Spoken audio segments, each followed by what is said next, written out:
Uau, eu sempre gosto de gravar meus vídeos, de fazer minhas lives pautado no momento que eu estou vivendo, nas experiências que o universo está me possibilitando ser e viver. Nós estamos vivendo um momento muito triste e um momento muito grave no nosso planeta, no mundo, e as pessoas estão passando por essa situação, cada um enfrentando de uma maneira.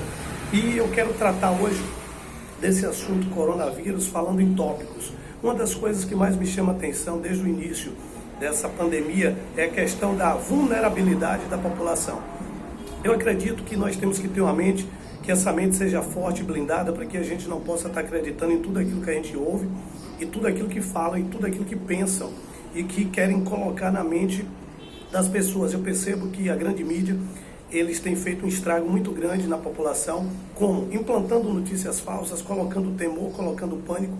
E o que me chama a atenção em relação a tudo isso, que o coronavírus já é um vírus que ele foi descoberto na China desde setembro. Eu queria saber por que motivo as autoridades, principalmente as autoridades brasileiras, nunca procuraram se prevenir, aceitaram naturalmente que o carnaval fosse realizado.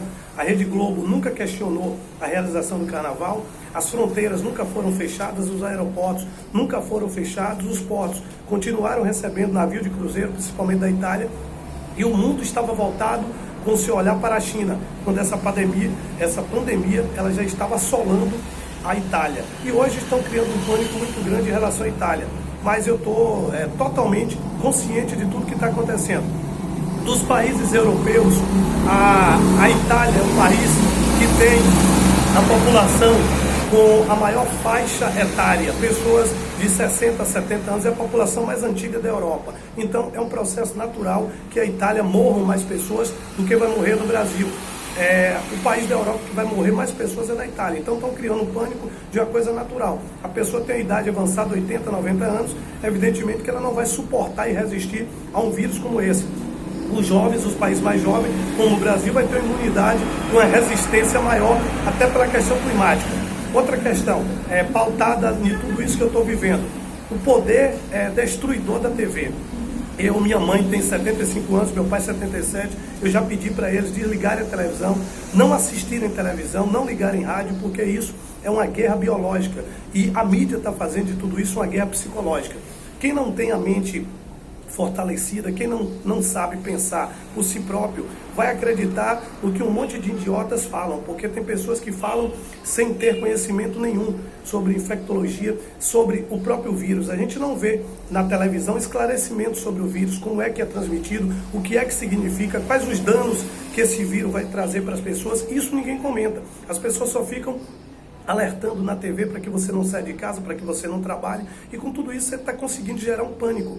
E em contrapartida a gente percebe o seguinte: a ambição e a ganância de muitos comercializando álcool gel num valor muito acima, usando máscaras, pessoas que não precisam usar máscara, porque pela falta de conhecimento, que a mídia também não orienta isso, a máscara ela é destinada para quem contraiu o vírus, para que possa evitar de contaminar outras pessoas. Não, hoje a gente ouve e percebe que até algumas prefeituras, sem conhecimento de causa nenhuma, obrigam determinadas pessoas a utilizarem nos seus comércios a máscara, quando essas pessoas não estão contaminadas. Primeiro, a grande mídia fez um burburinho imenso, que não podia se reunir mais de 500 pessoas, ok.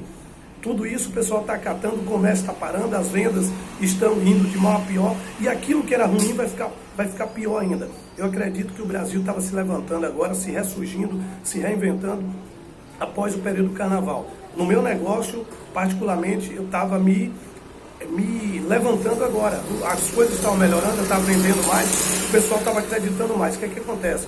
Ontem, 2 fornecedores já ligou para mim que as empresas deles estão fechadas. Cada um tem 40 funcionários. Tudo isso significa recessão, dificuldade, e após o coronavírus a gente vai pagar um preço muito alto por isso. Eu falo a gente, os países emergentes, porque os países ricos... Eu vou dar um exemplo. No mapa hoje de segurança em relação ao coronavírus, o país mais seguro para você estar é a China, e foi onde tudo surgiu. Segundo a Rússia, que faz fronteira com a China. A Bolsa da Rússia está operando normalmente, o pessoal está fazendo bilhões e bilhões lá. A Bolsa da China, as empresas chinesas voltaram a produzir em grande escala. Tudo isso significa o seguinte: O problema veio de lá para cá, a gente está na pirâmide, aqui embaixo na pirâmide, quem está lá em cima?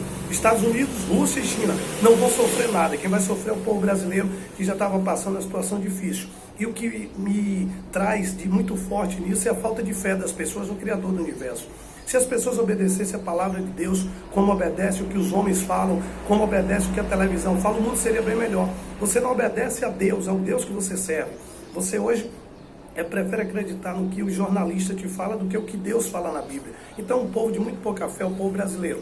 E pautado em coisas que eu escrevi aqui, é o seguinte: o maior prejuízo que o coronavírus irá provocar no mundo, com certeza, será mental, psicológico, de ordem emocional. A gente está vendo gente aí que agora não solta um álcool gel mais, gente que deixa de comprar 1 quilo de carne para lavar as mãos. Aí eu pergunto, você vai morrer por causa da falta de alimentação? Tem gente que não está comendo e comprando álcool gel e máscara. Isso é terrível. Isso é uma poluição mental que a grande mídia está fazendo isso. Então você deveria blindar a sua mente, ler livros legais, desligar a televisão, falar com pessoas e contar histórias e casos interessantes, como a gente fez ontem. Eu me reuni no barzinho com o pessoal, a gente tomando cerveja, dando risada e contando as coisas boas que a gente já viveu. Acho que o interessante é isso, porque o legado que o coronavírus vai deixar para mim é o seguinte: os fracos são os primeiros a cair e os fortes são aqueles que vão ganhar com toda essa crise. A China está dando exemplo disso, a Rússia está dando exemplo disso e os Estados Unidos estão dando exemplo. E quem vai pagar a conta